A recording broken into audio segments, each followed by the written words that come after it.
Ako skrátiť opasok? Opasok od nás obdržíte v štandardnej veľkosti 120 cm a extra dlhých 150 cm. Dámska verzia štandardných 100 cm a extra dlhých 130 cm.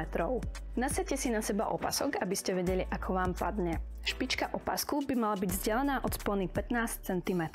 Môj je až príliš dlhý, takže si vezmem meter. Vychádza mi to 13 cm. Pretože sa opasok nestrihá na špičke opasku, kde je naše logo, musíte si opasok vyzliecť a rozopnúť sponu. Sponu rozopínam tak, že opasok tlačím do spony a sponu do opasku.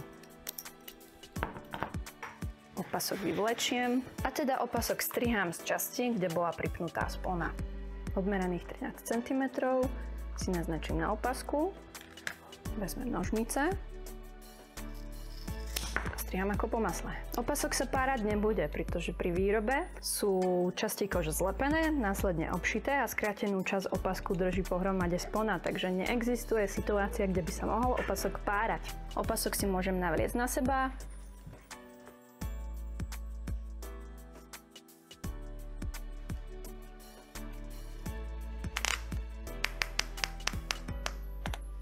Opasok je dokonalý.